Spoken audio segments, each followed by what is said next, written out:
souvent les gens pensent que le caméléon, c'est l'archétype, le modèle même du mimétisme. Ils se disent que quand tu mets un caméléon sur un truc rouge, il va devenir rouge. Si tu le mets sur un truc vert, il va devenir vert. Bon, c'est pas tout à fait vrai. C'est à moitié une légende.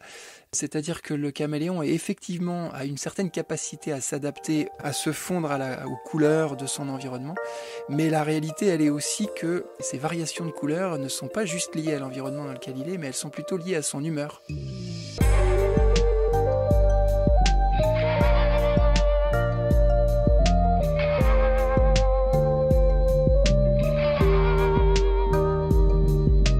Bonjour à tous. Suite du deuxième cycle d'épisodes sur Madagascar. Evrard Vendenbaum est explorateur, spécialiste du Macaï. Il s'agit d'un labyrinthe de canyons luxuriants de vie et d'espèces uniques au monde, dont les célèbres lémuriens que nous évoquerons dans les derniers épisodes. Depuis l'an 2000, près de 600 nouvelles espèces ont été découvertes à Madagascar, dont le plus petit primate du monde, un lémurien de 30 grammes, le Microcebus berthae, alias le microcèbe de Madame Berthe. Dans cet épisode, le 7e de notre saga dédiée à Madagascar, nous continuons à parler des reptiles. Et cette fois, les tortues sont à l'honneur, les crocodiles aussi, et les serpents minutes, dont le nom ne signifie pas qu'une morsure tue en quelques minutes, mais tout simplement qu'ils sont minuscules. Car minute, à l'origine en latin, veut dire petit. Expédition à Madagascar, chapitre 7. C'est parti.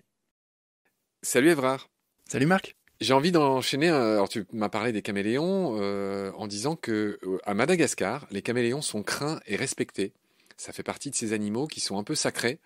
J'avais déjà mentionné ça à propos de l'uranie, tu sais, quand on avait parlé des papillons. C'est pareil, on dit d'esprit, de réincarnation, je ne sais pas, je ne suis pas spécialiste, mais ce sont des animaux qui sont craints et respectés. Craint aussi, peut-être moins respecté, le Menarana. Apparemment, c'est un des rares serpents très venimeux de cette île. Tu en as entendu parler ?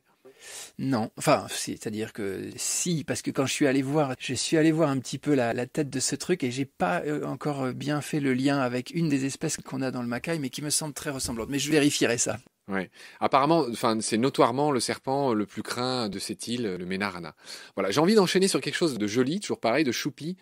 Il y a une tortue à Madagascar qui s'appelle Astrochelys radiata. C'est une tortue célèbre, les amateurs la connaissent bien. C'est la tortue étoilée ou la tortue rayonnée. Elle est en voie d'extinction à Madagascar, mais elle est très répandue dans le monde. À la Réunion voisine, on pense qu'il y a un foyer sur deux qui a une tortue étoilée dans son jardin. Il y en a partout. Et l'autre anecdote que j'ai découverte en préparant l'émission, c'est qu'elles peuvent vivre très longtemps. Il y a notamment une Astrochelys radiata, une tortue étoilée ou rayonnée, qui a été offerte par le navigateur Cook à la famille royale des Tonga, des îles, qui a été offerte toute bébé et qui aurait vécu 188 ans. Pour une petite tortue, c'est pas mal. C'est pas les records. Je crois qu'il y a une tortue qui a vécu presque 300 ans. Une grosse tortue des Seychelles. Mais bon, bref. Et Astrochelys radiata, elle est très jolie. Elle a des scutelles, c'est-à-dire des écailles qui sont très typiques. J'ose pas te poser la question que je te pose depuis tout à l'heure, mais est-ce qu'il y en a dans le Macaï des tortues, et si oui, des tortues étoilées ? Il y a des tortues dans le Macaï, effectivement, qui sont elles aussi, malheureusement, avec un statut d'extinction potentielle, en tout cas de danger imminent. En ce qui concerne la tortue radiata, le hic, tout à l'heure on en parlait un petit peu, c'est les collections là pour le coup. Tu citais à l'instant qu'ils étaient très présents dans les collections du monde entier et à La Réunion. Et effectivement, en milieu naturel, il y en a par contre beaucoup, beaucoup moins. Et c'est forcément lié, c'est-à-dire qu'il y a un trafic malheureusement qui ne cesse, peut-être pas de s'amplifier, mais en tout cas qui ne cesse pas. Il y a encore peut-être 2 ans, il me semble qu'il y a eu un arrivage de 200 tortues radiata qui a été stoppé à Orly ou à Roissy, je sais plus, à l'aéroport. Ils ont trouvé ça dans des valises et il y avait je sais pas combien de tortues qui étaient dans des états évidemment lamentables. La moitié était morte, enfin c'était juste complètement catastrophique. Et ça, je dis pas que c'est tous les jours, mais il y a vraiment un gros trafic, et pas seulement sur les tortues, mais sur énormément d'espèces. C'est aussi le cas pour les hippocampes, c'est aussi le cas pour des caméléons. Bon voilà, on est encore une fois, pardon de faire le lien là-dessus, mais on est encore une fois dans un pays qui pourrait être, si on prend en compte ses richesses naturelle et souterraine, un des plus riches de la planète, et qui est en réalité l'un des plus pauvres. Je crois que c'est le 4e ou 5e pays le plus pauvre du monde, Madagascar. Et donc, quand on est dans cette situation de précarité et de misère la plus totale, on n'a pas tellement d'autres choix que de trouver des ressources là où il y en a. Et comme il y a des acheteurs, il y a forcément des vendeurs. Donc, si on arrivait à stopper ou à éduquer un petit peu les gens pour qu'ils arrêtent d'acheter des espèces qui viennent de l'autre bout de la planète, peut-être qu'on pourrait limiter un petit peu la casse. Mais pour l'instant, c'est pas très bien parti pour elles. Tu fais bien de le rappeler. Pour clore le chapitre sur les tortues, on trouve aussi à Madagascar les fameuses Pyxis, Plenicoda par exemple. Enfin bref, les Pyxis, ce sont des petites tortues qui peuvent vivre dans des terriers. Elles sont aussi très connues, très vendues, très, j'imagine, braconnées. Elles sont toutes mimi. Et puis, il y a aussi, Pelomedusa subrufa, j'ai noté son nom, j'ai bien aimé, Pelomedusa. Ça parle d'une méduse qui s'appelle la tortue à cou caché. C'est une tortue qui a un très long cou et qui est tout coudée, ou la tortue à cou coudé. Voilà, c'est ça la Pelomedusa. Je passe vite là-dessus. Je passe vite aussi sur les serpents dont on a beaucoup parlé avec, je l'ai déjà signalé, Olivier Marquis, qui est aussi un spécialiste de Madagascar. Et lui, c'est vraiment son rayon, c'est vraiment les reptiles et les amphibiens. Donc on a parlé de ces boas, les fameuses Sansinia. Je passe vite là-dessus, je renvoie les auditeurs à l'épisode avec Olivier. Mais il y en a un que je voulais mentionner avec toi. C'est ce qu'on appelle les serpents minutes. Est-ce que tu as entendu parler des serpents minutes? Et est-ce que tu sais d'où vient leur nom? Et non.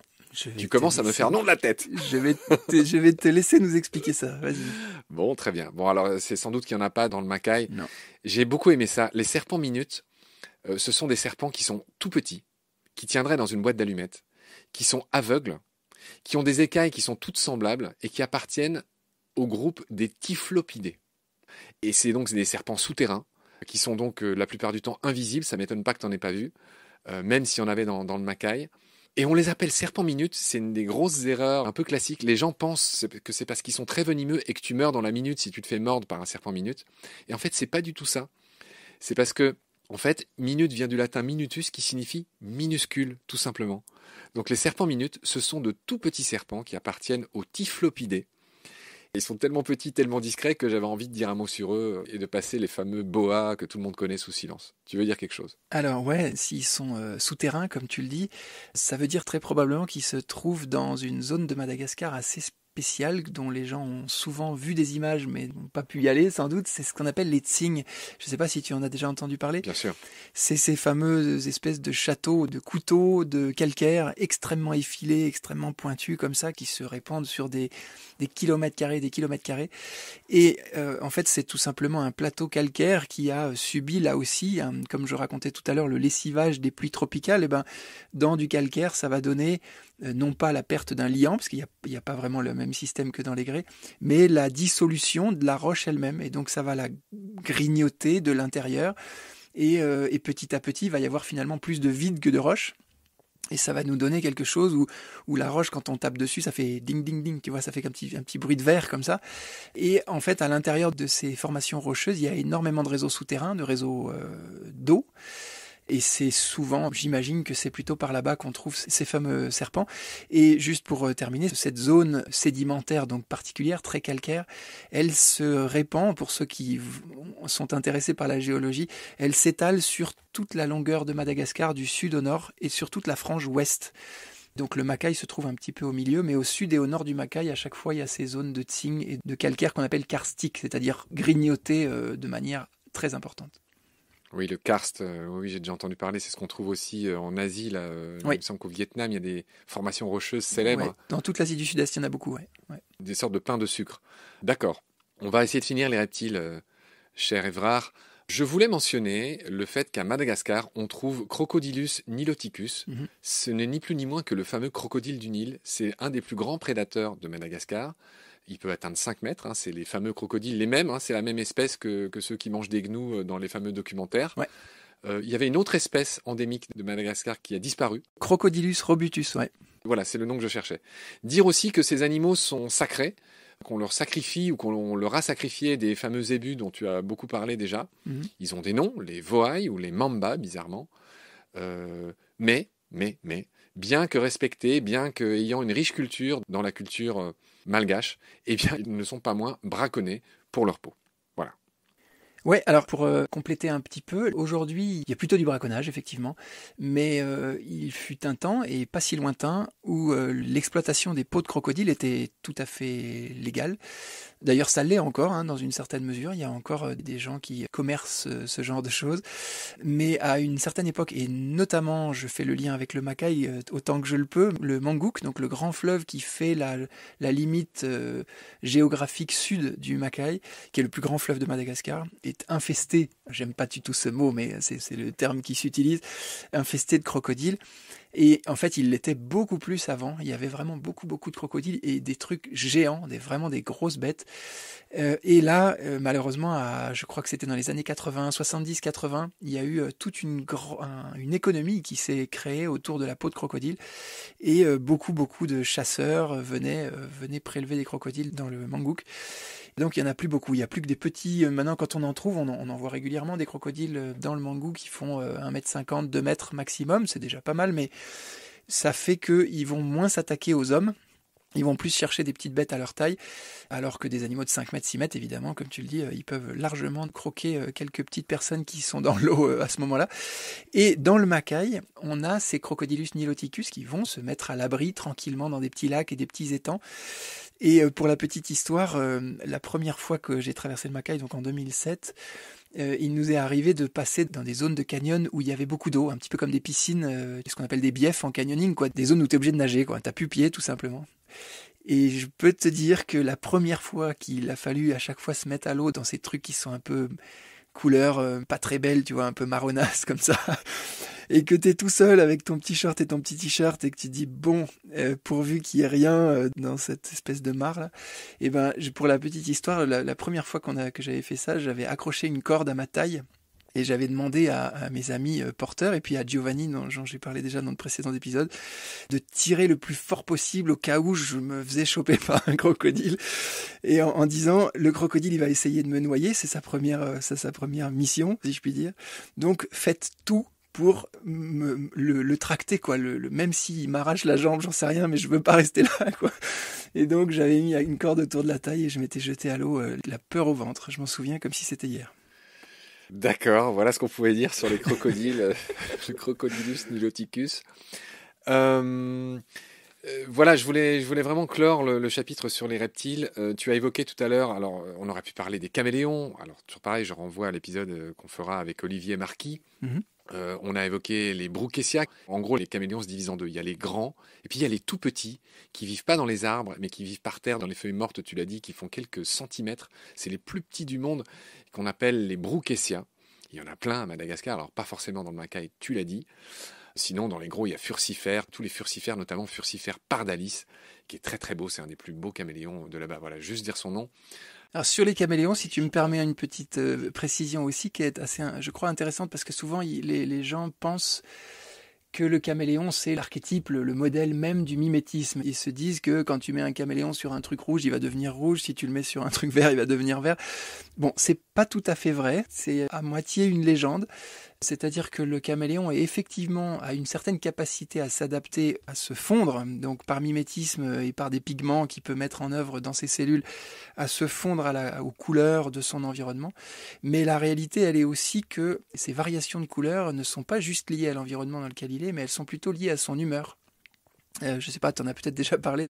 Non, mais même si on en a parlé, on peut le rappeler. Ce que tu dis est très juste, c'est-à-dire que le changement de couleur du caméléon, pour faire simple, est surtout destiné à communiquer. Et on l'avait vu dans l'épisode sur les céphalopodes avec Marjorie, on avait parlé des poulpes, et justement, les as du mimétisme, c'est plutôt les poulpes et les seiches qui sont capables de changer et de se fondre dans le décor en une fraction de seconde. Les caméléons, tu l'as rappelé, ils ont besoin de beaucoup plus de temps, et encore une fois, c'est pas tant le but de se camoufler que, surtout chez les mâles, de déployer des couleurs qui montrent une envie de se rapprocher d'une femelle ou une colère quand tu empiètes sur leur territoire, ce genre de choses. Je crois que c'est ce que tu voulais dire. Ouais, c'est tout à fait ça. Mais d'ailleurs, ça se voit par exemple quand on prend un caméléon à une période où il faut pas le prendre, où il est pas à l'aise du tout dans les bras ou dans les mains ou tout ça. Il va se colorer de lui-même immédiatement avec des grandes lignes noires. Il va marquer son mécontentement de cette manière.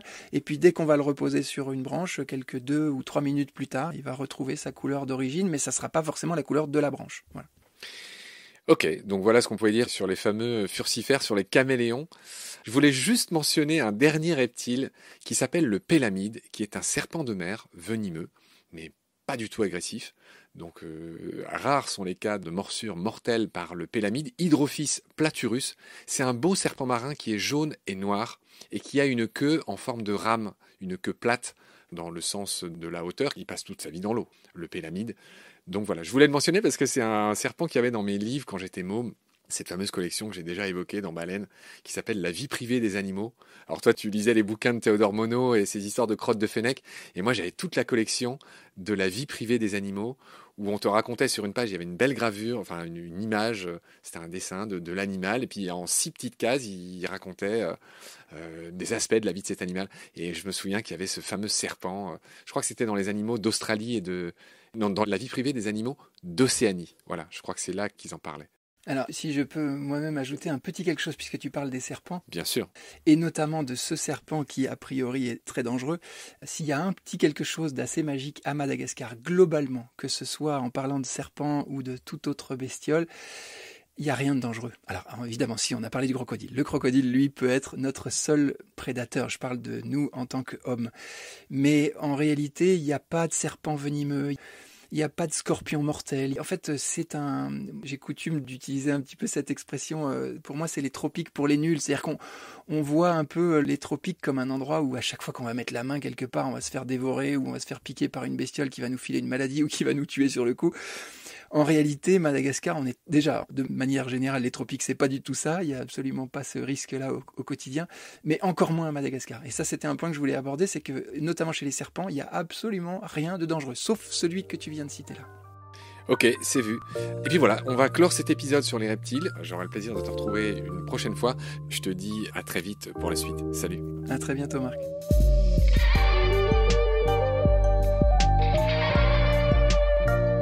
C'est la fin de cet épisode, merci de l'avoir suivi. Pour continuer, nous avons besoin de votre soutien. Et vous pouvez nous aider simplement, en quelques clics et gratuitement. Il suffit par exemple d'utiliser le moteur de recherche solidaire Lilo. Ainsi, chacune de vos recherches sur Internet générera des gouttes qui seront reversées au projet de votre choix, comme Baleine sous gravillon par exemple. Vous pouvez par ailleurs vous abonner à nos podcasts comme d'habitude, partager les liens, devenir adhérent de l'association BSG ou encore faire un don sur Helloasso ou sur Tipeee. Grand merci par avance. Je remercie tous mes équipiers pour leur aide précieuse. Je vous retrouve bientôt pour de nouveaux épisodes. Et d'ici là, prenez soin de vous et de ce qu'il y a autour de vous. Merci. À bientôt.